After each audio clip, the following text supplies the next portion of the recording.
أعوذ بالله من الشيطان الرجيم. بسم الله الرحمن الرحيم. وإذ قلنا ادخلوا هذه القرية فكلوا منها حيث شئتم رغدا وادخلوا الباب سجدا وقولوا حطة نغفر لكم خطاياكم وسنزيد المحسنين.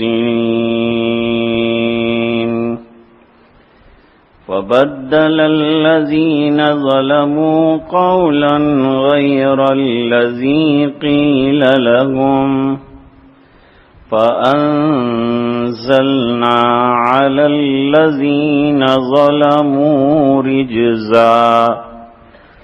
رجزا من السماء بما كانوا يفسقون. صدق الله العظيم.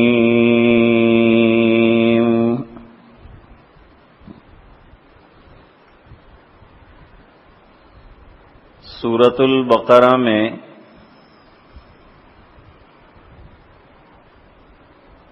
پاؤ پارا ختم ہوا، وہاں سے لے کر یہ پارا ختم ہو جائے وہاں تک بنی اسرائیل کا ٹیڑھا پن بیان کیا ہے کہ وہ کس کس طرح سے انبیاء کو پریشان کرتے تھے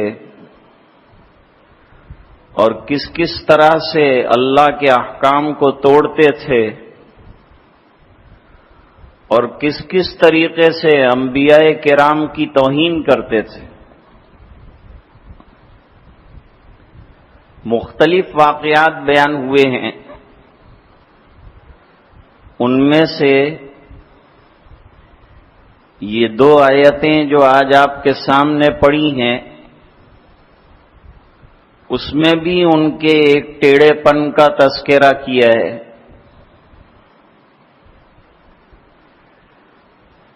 اللہ تعالیٰ فرماتے ہیں کہ بنی اسرائیل نے وادی تیہ میں، کیونکہ مصر سے ان کو نکالا، غلامی کی زندگی گزار رہے تھے، اور وادی تیہ کے اندر لا کر ان کو رکھا، سمندر کے اندر راستہ بنایا. حضرت موسیٰ علیہ السلام کے کئی معجزات اپنی کھلی آنکھوں سے انہوں نے دیکھے. یہاں وادی تیہ میں آنے کے بعد اللہ تعالیٰ نے ان کو من اور سلوہ سے نوازا، یعنی غیب سے کھانے کا انتظام کیا. دوسرا، ان کے لیے سائے کا انتظام کیا. اور ابھی آگے دوسرا رکوع آ رہا ہے جس میں یہ بتایا ہے کہ ان کے لیے پانی کا انتظام کیا، اور 12 چشمے ایک پتھر سے جاری ہوئے، اور 12 قبیلوں کے اندر اللہ تعالیٰ نے پانی پہنچایا. حضرت یعقوب علیہ السلام کے 12 بیٹے تھے. یہ 12 بیٹوں کی اولاد کے 12 قبیلے بنے. تقریباً 6.5 لاکھ لوگ تھے. ان کے پانی کا انتظام بھی اللہ نے کیا. لیکن آدمی نعمتوں کی قدر کرے، یہ بڑی بات ہے. اب ان کو نہ ہاتھ ہلانے پڑتے تھے نہ پیر. ایک حلوہ بھی تیار ان کو مل جاتا تھا اور بٹیریں بھنی ہوئی روسٹ والی تیار مل جاتی تھی. اس پر اللہ کا شکر بجا لانا چاہیے تھا، لیکن انہوں نے کہا کہ ہم تو یہ کھاتے کھاتے تھک گئے. جب دیکھو تو ایک قسم کا حلوہ، جب دیکھو تو ایک قسم کا گوشت. اب ہم کو تو الگ الگ ڈشیں چاہیے، الگ الگ ویرائٹی کا کھانا چاہیے، ہم کو ایک کھانے میں جمتا نہیں. بیچارہ ٹور کے اندر روزانہ بریانی دے رہا تھا، وہ بھی لوگوں کو رس نہیں آئی کہ بھئی یہ کیا ہے، روزانہ بریانی کھلا کے کیا کرنا چاہتے ہیں تم؟ تو اس نے کڑی کھچڑی بنانا شروع کیا. 4 دن کے بعد اس سے بھی تھک گئے کہ بس اب کڑی کھچڑی کھلاتا رہے گا. پھر اس نے دال بنانا شروع کیا. لوگوں نے کہا کہ کیا ہم کو اب دال بنانا چاہتا ہے؟ روزانہ دال بنا رہا ہے.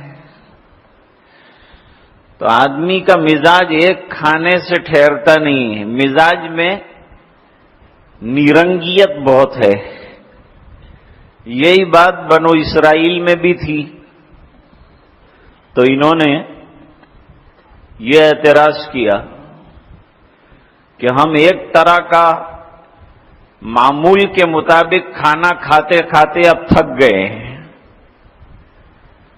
اب ہمارا ٹیسٹ چینج ہونا چاہیے،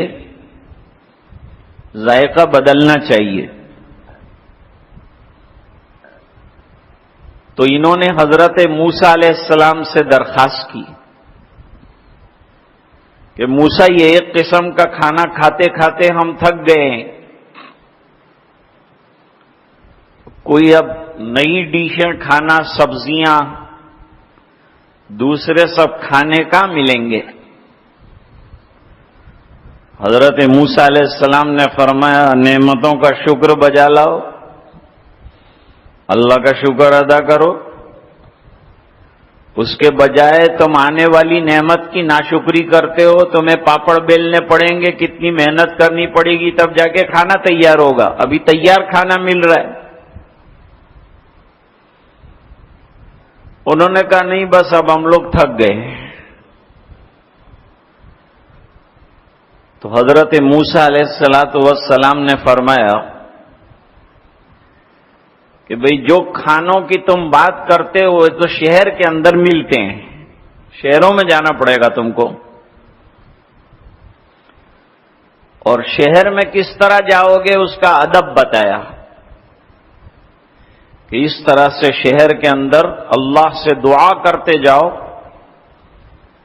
اور جو ناقدری تم کر چکے ہو اس کی معافی مانگتے جاؤ تو اللہ تعالی راضی ہو جائیں گے، تم کو شہر کے الگ الگ کھانے ملیں گے. آج کل تو مزاج ہے، گاؤں کے کھانے سے لوگ تھک جاتے ہیں تو شہر کے ہوٹلوں میں جاتے ہیں اور وہاں الگ الگ طرح کے کھانے کھاتے ہیں. رنگ بدل دیا جاتا ہے، نام بدل دیا جاتا ہے، چیز تو بدلتی نہیں، چکن تو وہی ہے، نام بدل دیا، انگارہ رکھ دیا، چٹاخا رکھ دیا، پٹاخا رکھ دیا، لوگ سمجھتے ہیں الگ ہے، الگ کچھ بھی نہیں ہے. سب پیسٹری ان کے پاس پہلے سے تیار ہوتی ہے، ملا کے چٹنی آپ کو دے دیتے ہیں، لوگ خوش ہو جاتے ہیں.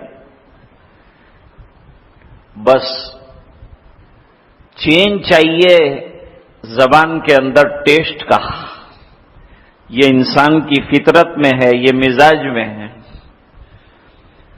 اور صحابہ کرام بڑے عجیب و غریب لوگ رہے ہیں.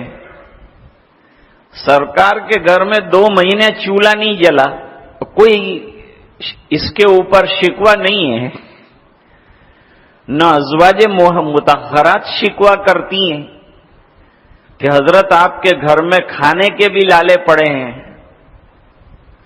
آج میرے پاس ایک صاحب آئے, انہوں نے یہی کہا, میری بیوی اب الگ ہو جانا چاہتی ہے مجھ سے. کیوں؟ وجہ یہ ہے کہ میرے حالات ذرا ابتر ہو گئے ہیں, بزنس ذرا ڈاؤن جا رہا ہے, کمائی صحیح نہیں ہو رہی ہے. تو بیوی نے کہا میں تمہارے ساتھ رہ کر کیا کروں, تمہاری کمائی تو پوری ہوتی نہیں. شوہر نے کہا جو روٹی ملے گی اس میں سے آدھی تو کھائے گی, آدھی میں. ہم دونوں ساتھ مل کر کے یہ مصیبت کا وقت جھیلیں گے, تب ہی تو وفاداری ہے. باقی سکھ کے وقت میں تو سب ساتھ ہوتے ہیں, لیکن دکھ کے وقت میں ساتھ دینا یہ بیوی کی ذمہ داری ہے. قرآن کریم میں حضرت ابراہیم علیہ السلام کا جگہ جگہ پر تذکرہ ہے. حضرت اسماعیل علیہ السلام کو بچپنے کے اندر حرم میں لا کے رکھ دیا. وہ تو جب ویران تھا, کچھ بھی نہیں تھا وہاں. پانی کا چشمہ اللہ تعالیٰ نے جبریل علیہ السلام کے پر مارنے سے پیدا فرما دیا تھا. وہ پانی تھا, جہاں پانی آتا ہے وہاں شادابیاں پھر آ جاتی ہیں, وہاں آبادیاں بھی آ جاتی ہیں. قبیلے جرہم والے آ کر رہنے لگے. اسی قبیلے کی ایک لڑکی سے حضرت اسماعیل علیہ السلام کی شادی ہوئی. اور حضرت ابراہیم علیہ السلام کبھی کبھی اپنے چھوٹی سی فیملی کی خبر لینے کے لیے عراق سے تشریف لاتے ہیں. خیر خبر لیتے ہیں پھر چلے جاتے ہیں. تو ایک مرتبہ تشریف لائے, حضرت اسماعیل علیہ السلام کے دروازے پر دستک دی. حضرت اسماعیل کی اہلیہ نے دروازہ کھولا. کیسی ہے بیٹی, کیسا چل رہا ہے نظام؟ کہا کچھ نظام ٹھیک نہیں چل رہا ہے گھر کا. تمہارا لڑکا کماتا نہیں ہے, محنت نہیں کرتا, اور گھر کا جو نظام ہے وہ برابر چل نہیں رہا ہے, پریشان ہوں میں. کچھ نہیں کہا. حضرت ابراہیم علیہ السلام نے یوں فرمایا کہ اب میرا اسماعیل آئے نا تو اس کو یوں کہنا کہ تمہارے گھر کی دہلیز اچھی نہیں ہے, اس کو چینج کر ڈالو. تمہارے گھر کی جو دہلیز ہے یہ اچھی نہیں ہے, یہ بدلنے کی ضرورت. بیوی نے آتے ہی حضرت اسماعیل علیہ السلام کو کہا کہ کوئی بڑے میاں آئے تھے, انہوں نے گھر کا حال پوچھا اور پھر آپ کو سلام کہا اور پھر یہ پیغام دے گئے. پیغام یہ دے گئے ہیں کہ گھر کا جو عمرہ ہے اور گھر کی جو دہلیز ہے مناسب نہیں ہے گھر کے, لہذا اس کو بدل ڈالا جائے. تو کہ اللہ کی بندی, آنے والے بڑے میاں میرے والد تھے, شاید تو نے شکایت کی تھی. میں شکایت تو کوئی نہیں کی. انہوں نے پوچھا حال کیسا چلتا ہے, میں نے کہا نہیں چلتا. اچھا, ہمارا شوہر کچھ زیادہ کماتا نہیں, شکار میں سے جو ملتا ہے اس میں سے گزر اوقات ہوتا ہے, باقی دوسرا کچھ ہے نہیں. فرمایا کہ اب یہ جو کہہ گئے ہیں نا یہ پیغام, اس میں یہ بتایا ہے کہ تو نے شکایت کی اور میرے ابا تجھ سے ناراض ہوئے ہیں اور تو میرے ساتھ رہنے کے لائق نہیں ہے, کیونکہ بیوی تو وہ ہے جو شوہر کے برے حال میں اس کا ساتھ دے. جیسے حضرت خدیجہ نے برے وقت میں سرکار کا کیسا ساتھ دیا, جیسے حضرت فاطمہ الزہرا رضی اللہ تعالی عنہا نے حضرت علی کا کیسا ساتھ دیا. ایسا ساتھ دینے کے بجائے تو نے حالات کا رونا رویا، یہ میرے ابا جان کو پسند نہیں آیا۔ اس زمانے میں طلاق کا معاملہ اتنا پیچیدہ نہیں تھا، اس بنا پر بیوی سے کہا کہ تو چلی جا، میں تجھے الگ کر دیتا ہوں۔ وہ بھی چلی گئی کہ ٹھیک ہے، جب اپنی بنتی نہیں ہے اور ابا نے بھی نہ کہا ہے تو میں چلی جاتی ہوں۔ طلاق ہو گئی۔ اس کے بعد دوسری شادی کی۔ آج کل تو طلاق کے بعد دوسری شادی مشکل، بہت بڑا معمہ بن جاتا ہے۔ اگر بڑی عمر کا آدمی ہے دوسری شادی کرنا چاہتا ہے تو پہلے تو گھر کے اندر ہی بچے جو ہیں محاذ قائم کرتے ہیں۔ ابا تمہارے کو کیا سوجی بڑھاپے کے اندر؟ بھئی ابا کی ضرورتیں ابا جانتے ہیں، تم نہیں جانتے ہیں۔ وہ اچھا کام کر رہے ہیں، کرنے دو شادی ان کو، کیونکہ زندگی کے بعض موڑ ایسے آتے ہیں کہ جہاں شوہر کو بیوی کی ضرورت ہے، مرد کو بیوی کی ضرورت ہے، وہاں کوئی ساتھ نہیں دے سکتا، وہاں بیوی ہی کام آتی ہے، وہاں اولاد بھی کام نہیں آ سکتی ہے۔ اور اکثر جو ہے نرینہ اولاد کام نہیں آتی ہے، بیٹیاں کام آ جاتی ہیں، بیٹے کبھی اتنے کام نہیں آتے ہیں۔ اللہ ماشاء اللہ، بعض اولاد اللہ تعالیٰ نے، بعض بیٹے بڑے فرما بردار، بڑے، ہمارے ایک دوست ہیں ڈاکٹر صاحب، انہوں نے پوری زندگی، کئی بھائی ہیں لیکن اپنے معذور والد صاحب کو اپنے ساتھ رکھا اور روزانہ ان کے ساتھ کئی کئی گھنٹے گزارتے تھے، ساتھ کھانا کھلانا پلانا۔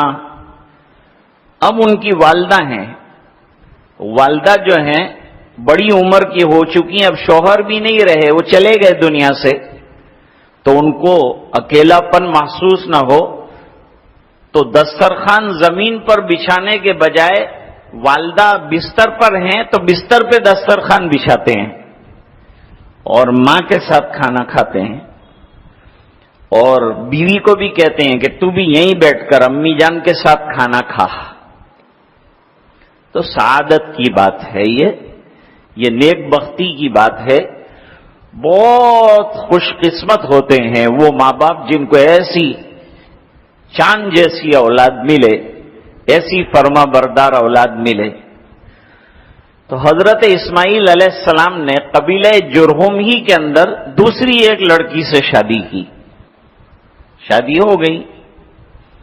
ایک عرصے کے بعد حضرت ابراہیم علیہ السلام کو اطلاع ملی کہ اسماعیل نے دوسری شادی کر لی، تو دیکھیے دور رہ کر بھی اپنے گھر کا اور اپنے بچے کا خیال رکھ رہے ہیں۔ پھر تشریف لائے، دروازہ کھٹکھٹایا، نئی خاتون نے دروازہ کھولا، الیک سلیک ہوئی، بیٹی کہاں گئے ہیں؟ اسماعیل کہا شکار کے لیے گئے ہیں۔ گھر کا نظام کیسا چلتا ہے؟ فرمایا اللہ بہت اچھا چلا رہے، جب اللہ کھلاتے ہیں تو ہم شکر ادا کرتے ہیں، ہم دونوں مل کر کھاتے پیتے ہیں، اور جب کچھ کھانا نہیں ملتا تو ہم دونوں مل کر صبر کرتے ہیں۔ بہت اچھے شوہر ملے ہیں مجھے، ہم لوگ ہماری حالت پر قانے ہیں، ہم کو کوئی پرابلم نہیں ہے، جس حال میں اللہ نے رکھا ہے میں شوہر کے ساتھ رہ رہی ہوں، اور جس حال میں ہوں بہت خوش ہوں اپنے شوہر کے ساتھ۔ حضرت ابراہیم علیہ السلام نے فرمایا کہ اسماعیل آئے تو یوں کہنا کہ دہلیز بہت اچھی ہے، بدلنے کی ضرورت نہیں ہے، یہ دہلیز کو رکھنے رہنا، یہ عزت والی دہلیز ہے، کہہ دوں گی۔ جب حضرت اسماعیل علیہ السلام آئے تو کہا کہ آج تو ایک بڑے میاں آئے تھے، آپ کو سلام کہا، آپ کی خیریت پوچھی، اور کوئی پیغام دیا ہے؟ کہا جی ایک اہم پیغام دیا ہے۔ کہا کیا پیغام دیا؟ کہا پیغام یہ دیا ہے کہ اسماعیل سے کہنا کہ دہلیز بہت اچھی ہے، بدلنے کی ضرورت نہیں ہے۔ کہا تو نے شکایت نہیں کی، ایسا معلوم ہوتا ہے، اچھی بات کی، تعریف کی میری، اور گھر کا حال اچھا بیان کیا، تو ابا جان خوش ہیں تیرے گھر میں رہنے سے۔ معلوم ہوا کہ عورت گھر کی دہلیز جو غیر ہوتے ہیں نا، وہ گھر کا عمرہ اور دہلیز بہت حسین اور خوبصورت بناتے ہیں، کیونکہ اس سے گھر کی پہچان ہوتی ہے۔ گھر پہ قدم رکھا تو دہلیز سے ہی آدمی کو اندازہ ہوتا ہے کہ کس طرح کے لوگ ہوں گے۔ اس بنا پر دہلیز کے نام سے یاد کیا، اس کو گجراتی میں عمرہ کہتے ہیں آپ لوگ، جو دروازے میں داخل ہوتے ہوئے نیچے پتھر ہوتا ہے۔ تو نے شکایت نہیں کی؟ کہا نہیں، مجھے پوچھا کہ گھر کا نظام کیسے چل رہا ہے، تو میں نے کہا صبر و شکر سے چل رہا ہے۔ فرمایا بیوی وہ ہوتی ہے جو دکھ میں اور سکھ میں اپنے شوہر کا ساتھ دے، اس کی مدد کرے، اس کا تعاون کرے، اس کے دین کے کاموں میں ساتھ دے، اس کے دنیا کے کاموں میں ساتھ دے، فقر و فاقہ آئے تو برداشت کرے، خوشیاں آئے تو وہ بھی تقسیم کرے، غم آئے وہ بھی بانٹ لے۔ اس طرح سے ہونا چاہیے ایک بیوی کو، تو کامیاب ازدواجی زندگی ہے۔ خوشیاں آئی، مال آیا تو رہے گی ساتھ، جہاں حالات آئے تو طلاق مانگ رہی، کہتی ہے میں تمہارے ساتھ نہیں رہ سکتی، تم کھلا نہیں پا رہے ہو، تم پلا نہیں پا رہے ہو، تم روزانہ کے جوڑے نہیں دلا پا رہے ہو۔ ارے ایک جوڑے میں انسان کی زندگی گزر سکتی ہے، جوڑوں کے اوپر تھوڑا ہے۔ یہ نہایت مبارک رشتہ ہے، اور تھوڑے سے مال کے لیے یہ رشتے کو چاک نہ کیا جائے، اس کو توڑا نہ جائے، اس کو ختم نہ کیا جائے۔ بہرحال ناشکری تھی بنی اسرائیل کی۔ حضرت موسیٰ علیہ السلام نے کہا کہ تم نہیں مانتے نا، اور تم کو نئے کھانے چاہیے، شہر کے کھانے چاہیے، تو شہر میں جانا پڑے گا۔ لیکن شہر میں جانے کا ادب ہے، کیسے جاؤ گے شہر میں؟ وَإِذْ قُلْنَا ادْخُلُوا هَٰذِهِ الْقَرْيَةَ، کون سا شہر ہے، اس میں بحث ہے۔ شاہ عبد القادر صاحب رحمت اللہ علیہ نے فرمایا کہ یہ سب واقعات کے بعد پھر شہر میں جانے کے لیے کہا، من اور سلوہ سے تھک گئے، اس کے بعد انہوں نے تقاضا کیا کہ اب ہم کو شہر میں اتاریے۔ تو فرمایا وہاں ہر طرح کے الگ الگ قسم کے ڈش ملیں گے، الگ الگ قسم کے کھانے جو ہے وہ ملیں گے۔ ایک زمانہ وہ تھا کہ قافلہ سفر میں جب جاتا تھا تو دوسرے علاقے کا جو حد آتی تھی، وہاں والوں کی ذمہ داری ہو جاتی تھی کہ آنے والے قافلے کو کھلائیں، اور نہ کھلائیں تو لڑکے بھی وہ قافلہ کھائے گا، کہ تم کو کھلانا پڑے گا، تمہاری ذمہ داری ہے، ہم تمہارے یہاں اترے ہیں، لڑکے بھی کھائے گا۔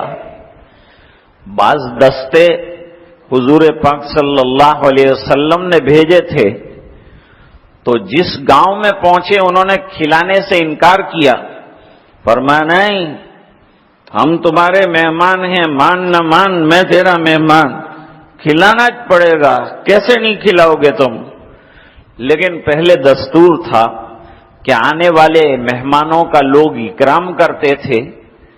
موجودہ دور میں تو جب سے یہ جدید ہوٹلوں کا نظام کھلا ہے، جب سے مہمانوں کا اکرام بھی لوگ ہوٹل میں ہی کرتے ہیں، گھر پہ نہیں کرتے ہیں، جو خوش نصیب ہوتے ہیں وہ کر لیتے ہیں۔ بہرحال میں کہہ رہا تھا فَكُلُوا مِنْهَا حَيْثُ شِئْتُمْ رَغَدًا، وہاں بہت بڑی کوانٹٹی کے اندر آپ کو ویجیٹیبل بھی ملے گا اور دوسری کھانے کی چیزیں بھی دستیاب ہوں گی، وہ حاصل کرنا۔ اور جب داخل ہوں تو یوں کہنا کہ اللہ ہماری خطا کو معاف کر دیجئے، ہمارے گناہوں کو معاف کر دیجئے، ہماری ناشکری معاف فرما دیجئے، ہماری ناقدری معاف کر دیجئے۔ فَقُولُوا حِطَّةٌ نغفر لکم خطایاکم. تو جب تم یہ ناشکری کے بدلے میں اللہ سے معافی مانگ کر، سر جھکا کر، عاجزی کے ساتھ، فروتنی کے ساتھ اس شہر میں داخل ہوں گے تو ہم تمہارے گناہوں کو معاف کر دیں گے، تمہاری ناقدری کو اور تمہاری ناشکری کو ختم کر دیں گے، بھول جائیں گے. یہ گناہ ہے اس طرح کا تقاضا کرنا، لیکن اس کو بھی ہم نظر انداز کر دیں گے. لیکن تم عاجزی کے ساتھ، انکساری کے ساتھ، روتے ہوئے اور استغفار کرتے ہوئے شہر کے اندر داخل ہونا. اب اللہ تعالیٰ فرماتے ہیں ان کے مزاج کا ٹیڑھا پن دیکھو، کتنے ٹیڑھے مزاج کے لوگ ہیں. ان کو کہا تھا سر جھکا کے داخل ہونا تو سینہ نکال کے داخل ہوئے، اکڑ کر داخل ہوئے، نہیں مانیں گے. اور یوں کہا کہ ہم کو تو گیہوں چاہیے بالیوں کے اندر، ہم کو تو ویجیٹیبل چاہیے. حتتن کہنا چاہیے کہ گناہ معاف ہو جائیں، اس کی جگہ انہوں نے ہنتتن کہا. ہنتتن گیہوں کو کہتے ہیں. ہمیں تو بالیاں جو آتی ہیں گیہوں کی، اس کے اندر گیہوں کے خوشے چاہیے، ہمیں روٹیاں چاہیے، ہمیں تو بوٹیاں چاہیے. یہ کہا بجائے اس کے کہ معافی مانگ کر داخل ہوتے، عاجزی کے ساتھ داخل ہوتے. اللہ فرماتے ہیں اے نبی یہ بنی اسرائیل اس طرح کے لوگ ہیں جن کو آپ رات دن دعوت دے رہے ہیں اور دین کی طرف بلا رہے ہیں. ان کا حال یہ ہے وہ اس طرح کی قماش کے ٹیڑھے مزاج کے لوگ ہیں کہ انہوں نے نبی اپنے موسیٰ علیہ السلام جن کے کئی معجزات کھلی آنکھوں سے دیکھے، اس کے باوجود ان کی نافرمانی کی، ناشکری کی، ان کی مخالفت کی، موقع آنے پر تکذیب کی. یہاں تک کہ خود انہوں نے تقاضا کیا کہ ہمارے لیے ایک کانسٹیٹیوشن لاؤ، ہمارے لیے ایک دستور لاؤ اللہ کے پاس سے. جب دستور لے کے آئے تو انہوں نے یہاں بچھڑے کی عبادت شروع کر دی، توحید چھوڑ بیٹھے. حالانکہ یہ چھوڑنے کا کوئی سوال پیدا نہیں ہوتا، اس کے باوجود انہوں نے ایسا کیا. کیوں یہ سب باتیں سرکار کو سنائی جا رہی ہیں؟ کیا وجہ ہے اس کی؟ وجہ اس کی یہ ہے کہ سرکار دعوت دیتے ہیں دین کی اور وہ لوگ مانتے نہیں، تو سرکار کو بہت زیادہ دکھ اس کی وجہ سے ہوتا ہے. دکھی ہوتے ہیں سرکار تو فرماتے ہیں کہ دکھی نہ ہو، یہ اپنے نبیوں کے ساتھ ایسا سلوک کر چکے ہیں تو اگر آپ کے ساتھ کرتے ہیں کوئی تعجب کی بات نہیں ہے. لہذا نہایت تحمل کے ساتھ اور ان کے ٹیڑھے پن کے باوجود دین کی دعوت کا دینا ان کو جاری رکھیے. ان کا ٹیڑھا پن ان کے ساتھ رہے گا، یہ بدلنے والے نہیں ہیں. لیکن آپ کو اپنا کام نہیں چھوڑنا. ایک جگہ تو اللہ تعالیٰ نے یہ فرمایا کہ آپ مشرکین کو دین کی دعوت دیتے ہیں لیکن یہ لوگ ماننے والے نہیں ہیں. پہلے ہی رکوع کے اندر کہا انذرتہم ام لم تنذرہم، آپ ان کو ڈرائیں سمجھائیں نہ سمجھائیں کوئی فرق ان کو نہیں پڑنے والا ہے. تو سوال ہوتا ہے کہ جب فرق پڑنے ہی نہیں والا ہے، جب یہ لوگ ماننے والے نہیں ہیں، تو پھر دعوت دینے کا فائدہ کیا ہے؟ دعوت دینے کا مطلب کیا ہے؟ اللہ تعالیٰ فرماتے ہیں تمہیں دعوت دینے کا اجر اللہ تعالیٰ دے دیں گے، تمہیں اپنا فریضہ پورا کرنے کا اجر پورا اللہ تعالیٰ دیں گے.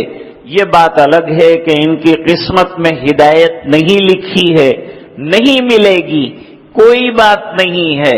لیکن آپ یہ بات اچھی طرح ذہن نشین رکھیے کہ ان کے ٹیڑھے پن کی وجہ سے آپ دین کی دعوت نہ چھوڑیں، آپ دین کا کام نہ چھوڑیں۔ آج بھی یہی قماش ہے کہ نہ ماننے والا نہ مانے گا تو کیا ہم سمجھانا چھوڑ دیں گے؟ ہماری اولاد نہیں مانے گی، ہم سمجھانا چھوڑ دیں گے؟ کیا دین کا کام ہم چھوڑ دیں؟ حضرت نوح علیہ السلام کا بیٹا گھر میں نافرمان ہے، نہیں مانتا، لیکن نہ ماننے کے باوجود لوگ اکثر کہتے ہیں ان کی اولاد تو بیکار ہے، ان کے بچے تو مانتے نہیں ہیں، ان کی بیوی تو مانتی نہیں ہے۔ بیوی بھی نہ مانے، بچے بھی نہ مانے، لیکن آپ دین کا کام مت چھوڑنا، اس کو جاری رکھنا۔ ایک دن آئے گا اللہ تعالیٰ ان کو بھی ہدایت دے گا۔ سمجھانا ہمارا کام ہے، ہدایتوں کا دینا اللہ کا کام ہے۔ ہم سمجھاتے رہیں گے، اولاد کو سمجھانا، فہمائش کرنا، تلقین کرنا، یہ ہماری ذمہ داری ہے۔ نہیں مانتے ہیں تو بڑی عمر کے بعد ڈنڈا لے کر ان کو مار تو نہیں سکتے آپ، لیکن ان کی وجہ سے ہم دین چھوڑ دیں کیا؟ ہم دین کی دعوت چھوڑ دیں کیا؟ ہم اللہ کے دین کی دعوت دے رہے ہیں، اس کو چھوڑ دیں کیا؟ نوح علیہ السلام نے چھوڑ دی دعوت، ارے بیوی نے نہیں مانا تو حضرت لوط علیہ السلام نے نبوت کا سلسلہ ختم فرمایا؟ نہیں، تو یہ سلسلے کو جاری رکھنا ہے، حالات کتنے بھی ناسازگار آ جائیں، ناگوار آ جائیں، لیکن ہمیں دین کے اوپر جمے رہنا ہے۔ ہر انسان کی ذمہ داری ہے کہ اپنے گھر والوں کو بھی سمجھائے اور ساتھ ساتھ دین کے عام مسائل اور عام فرائض کی دعوت اللہ کے بندوں کو دیتا رہے۔ آج ہماری کمزوری یہ ہے کہ پوری دنیا ہم کو دعوت دینے پر تلی ہے، وجہ یہ ہے کہ ہم نے اپنی دعوت کا کام چھوڑا ہے، ہم نے اللہ کے بندوں کو سمجھانا چھوڑا ہے۔ ہم یہ سوچتے ہیں کہ ہمارے اندر اتنا بگاڑ ہے، ہم دوسروں کو کیا سمجھائیں؟ جہاں تک ہو سکے اللہ کے بندوں، سمجھانے کا کام مت چھوڑو، خیر کا کام مت چھوڑو، بھلائی کا کام مت چھوڑو۔ آج کا سبق یہی ہے۔ اللہ تعالیٰ فرماتے ہیں فَبَدَّلَ الَّذِينَ ظَلَمُوا قَوْلًا غَيْرَ الَّذِي قِيلَ لَهُمْ، انہیں کہاں کیا گیا تھا، ان کی ڈیمانڈ کیا تھی، ہم نے ان کو کس طرح داخل ہونے کو کہا تھا اور وہ کیسے داخل ہوئے شہر کے اندر، لیکن اللہ فرماتے ہیں ہے آخر یہ نبی کی امت، فَبَدَّلَ الَّذِينَ ظَلَمُوا قَوْلًا غَيْرَ الَّذِي قِيلَ لَهُمْ، اللہ فرماتے ہیں جب حد سے زیادہ نافرمانیاں ہو جاتی ہے تو پھر ہماری پکڑ آ جاتی ہے۔ ہم نے ان کو بھی پکڑ لیا، ان کے اوپر بھی گرفت آئی، کیونکہ انہوں نے ظلم کیا تھا، اور ظلم کرنے والے کو دنیا میں بھی اپنے ظلم کا بدلہ ملنا ہے اور آخرت کے اندر بھی ظالم کا ٹھکانہ جہنم ہے۔ اللہ تعالیٰ سمجھنے کی توفیق عطا فرمائے۔ تھوڑی دیر کے لیے انشاءاللہ لا الہ الا اللہ کا ورد کر لیں گے، ماں بہنیں بھی چونکہ اس کے اندر شامل ہوتی ہیں، اور یہ خوشی کی بات ہے، اور یہ سلسلہ تفسیر کا جاری اسی لیے کیا گیا ہے کہ ہمارے نوجوان قرآن کریم سے واقف ہوں۔ قرآن کریم کیا کہنا چاہتا ہے، قرآن کریم کا تقاضا کیا ہے، قرآن کے مقاصد کیا ہیں، اللہ کیا چاہتے ہیں اپنی کتاب میں، اس سے خود مسلمان واقف نہیں ہیں۔ تو خوشی کی بات ہے کہ ماں بہنیں بھی اس مبارک محفل میں شامل ہو کر قرآن کریم کو سمجھنے کی کوشش کر رہی ہیں۔ اللہ تعالیٰ ان کو بھی سمجھ عطا فرمائے، ہمارے نوجوانوں کو بھی اچھی تعداد میں شامل ہو کر اس قرآن کریم کے مقاصد سے وابستہ ہونے کی توفیق سعید عطا فرمائے۔ نوجوانوں کو چاہیے کہ اپنے ساتھیوں کو دعوت دیں اور سمجھا کر لائیں اور بٹھائیں کہ قرآن کریم کے مقاصد کو سمجھنا یہ ہماری ذمہ داریوں میں ہے۔ اللہ تعالیٰ اس ذمہ داری میں ہمیں پورا اترنے کی توفیق عطا فرما۔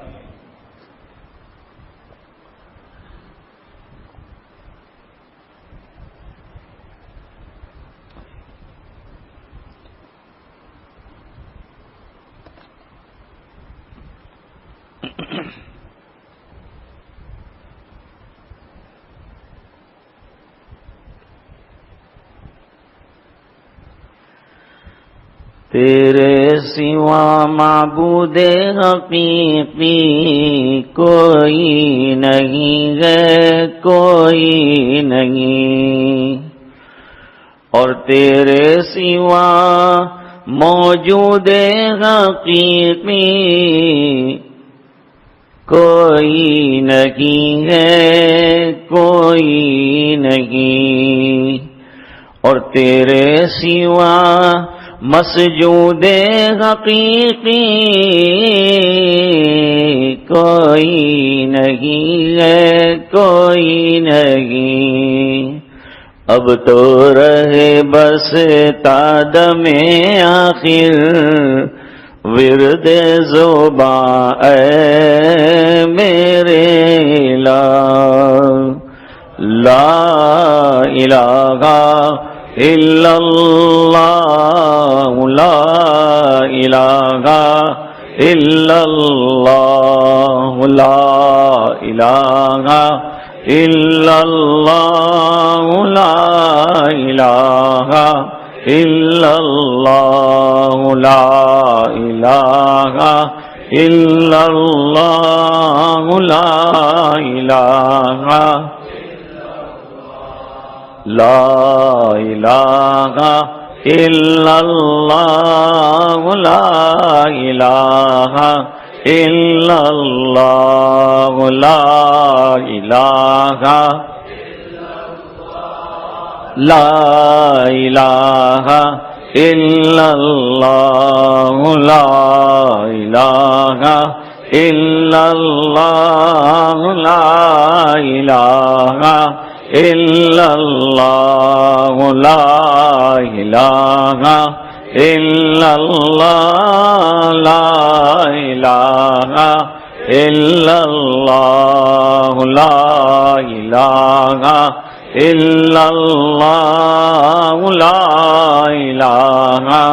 الا اللہ، لا الہ الا اللہ، لا الہ الا اللہ، لا الہ لا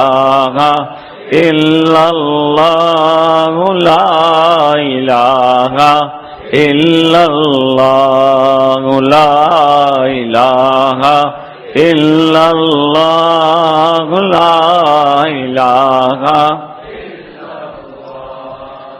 لا الہ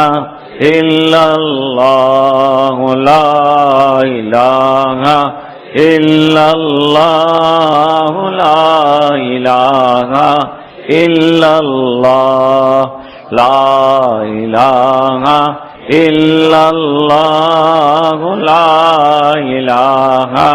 الا اللہ، لا الہ الا اللہ، لا الہ الا اللہ، لا الہ الا اللہ، لا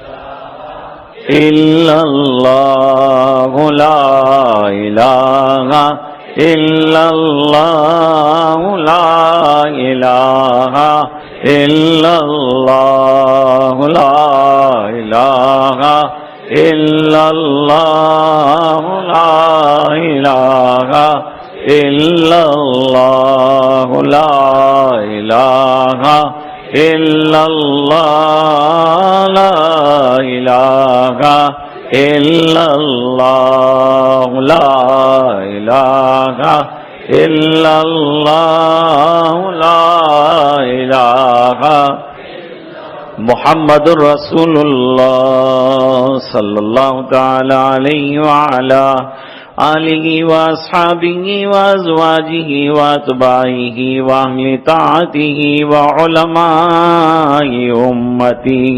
اجمعین وبارک وسلم تسلیما کثیرا کثیرا.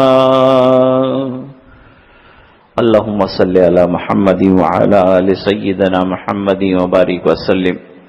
رب اغفر وارحم وانت خیر الراحمین. آتنا فی الدنیا حسنہ وفی الآخرۃ حسنۃ وقنا عذاب النار وقنا عذاب القبر وقنا عذاب الحشر وقنا عذاب الفقر وقنا عذاب الدین واحشرنا یوم القیامۃ مع الابرار. ربنا لا تزغ قلوبنا بعد إذ هديتنا وهب لنا من لدنك رحمة إنك أنت الوهاب.